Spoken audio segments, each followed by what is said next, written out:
Isang napakagandang araw na naman po muli sa inyong lahat mga Turugsoy. Today, ngayong araw mga Turugsoy ay araw na naman po ng Sabado kaya magme-maintenance na naman po tayo ng ating jeep. At dito nga nadatnan ko ang aking boss na nauna na. At pagdating ko nga po dito ay agad-agad ko na pong binaklas yung aming secondary clutch gawa ng ang aming secondary clutch yung kanyang push rod mga Turugsoy ay lagi nagpuputol. Sa mga nakaka-experience po pala na ito mga Turugsoy at sa mga expert dyan na mga mekaniko, kung meron man pong mga mekaniko dyan na nanonood ng aking video, ang tanong ko lang po, bakit po nagpuputol lang push rod yung aming clutch? Comment down below naman po. Maraming salamat po. Hindi naman po tukod yung pagkaka-adjust ng aming secondary clutch dito. Kaya bakit kaya nagpuputol lang yan? Dahil ano po ito tatlong beses na po yata kami napuputulan na ito at lagi nang tatapat yon sa aking boss. At nung mabaklas ko na nga po yung aming push rod, ay yung bossing ko nga po pala dito ay kinutune up niya na yung aming makina. Dahil siya lang ang may alam nito at expert sa pag-tune up, ay ako naman ang gumagawa ng aming secondary.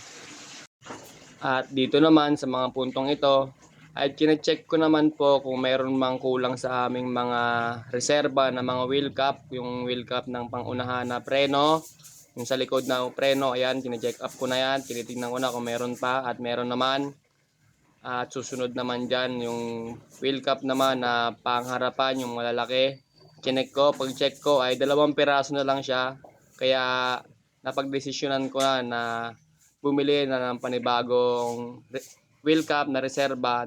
Dahil importante po talaga lagi na meron tayong reserba sa ating sasakyan na ganito wheel cap, kasi once na biglaan tayong mawalan ng preno ay hindi na tayo maghahanap pa ng mapagbibilhan na ito na auto supply na malapit dahil meron na tayong reserba sa ating jeep sasakyan. Dahil nga pupunta na tayo ng auto supply ay agad ko nang niready yung aking motor na si Mio Matte Gray para makapunta na po tayo sa auto supply na malapit sa atin. At dito nga ay inire-ready ko na po yung ating sasakyan. At sa mga oras ito ay nagpagasolina muna ako dahil wala na tayong gasolina. Pambansang gasolina ng mga Pinoy, 50 pesos. Fluid. Center bolt. Gagawing pang push rod. Tapos wheel cap ang harapan. Ito lang yan kay Kuya Jonglen along Urbano Velasco Avenue. At nung matapos na nga po akong bumili ng mga kailanganin natin sa ating jeep, ay agad na akong umuwi dito sa aming bahay para putulin po yung center bolt na aking binili, dahil yung center bolt na to ay medyo malaki yung kanyang ulo at kailangan siyang grinderin dahil hindi siya papasok dun sa secondary ng ating clutch. Dahil nga nagpuputol po yung aming secondary clutch, ay ito na po yung aming ipapalit, yung center bolt ng molye ng pangharapan. Dahil ito medyo may kakapalan to, di kagaya ng mga normal na center bolt na nabibili lang sa mga auto supply, ay manipis po kasi siya, kaya dahil lang din siguro yon na nagbabali. Pero hindi ko rin po alam kung bakit po talaga nagbabali siya palagi, dahil nga hindi naman po tukod yung aming clutch na push rod. Pero bakit nagpuputol? Siguro dahil yung pagkakabakal nun ay mahina. Yun lang ang pagkaka-analyze ko, na baka yung bakal niya ay mahina. Kaya ito na nga, bali center bolt yan, pinapatalas ko lang po yung dulo niya para pumasok siya dun sa piston, dahil yung piston ng ating master na secondary meron yung parang palalim na pagkakasyahan yan. Pagkatapos ko nga pong grinderin yung ating push rod mga Turugsoy, ay agad na ako pumunta dito sa aming garahe at ikakabit ko na po yung push rod na aking ginawa, na bale yung sinabi ko nga kanina ay center bolt siya ng molye ng pangharapan. Dito ay kakabit ko na. Habang kinakabit ko nga po pala ito mga Turugsoy, kung kayo po ay nanonood pa rin at sumusuporta pa rin, paki-comment down below naman po kung taga saan kayo, at para may shoutout ko rin po kayo sa susunod na aking video, at para malaman ko rin po kung taga saan po kayo at kung saan na po nakakarating yung aking video mga idol at mga turugsoy, ay huwag nyo rin pong kakalimutan na i-like, share, at kung hindi pa po kayo nakapollow ng aking page at ng aking YouTube, ay pakipollow na rin po ng aking page na Buhay ng Chopper TV. At kung kayo naman po ay nakapollow na po ng aking page, ay maraming salamat po sa inyong lahat. At hindi po ako magsasabang magpasalamat sa inyo mga turugsoy at mga turugsay.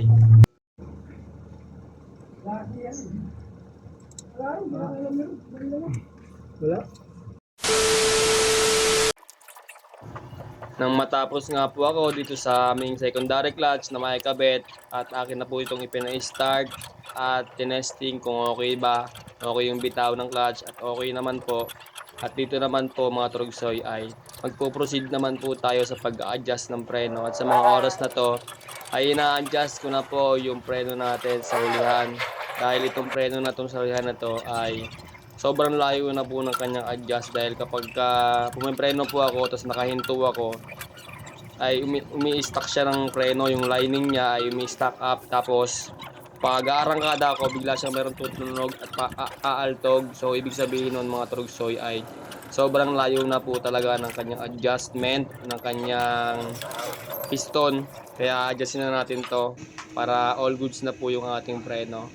At dahil tanghali na nga po, dito naman ay kakain na tayo ng ating tanghalian. Syempre, huwag tayo magpapagutom. At kung kayo rin po ay kumain na rin, dahil siguro kung mapapanood nyo to ay gabi na, dahil sigurado ako na matatapos ko to pag-edit ko na ito ay gagabihin na tayo, dahil nga na-miss ko kayong lahat. At sigurado naman ako na meron din na kami sa akin ng aking mga videong inilalabas.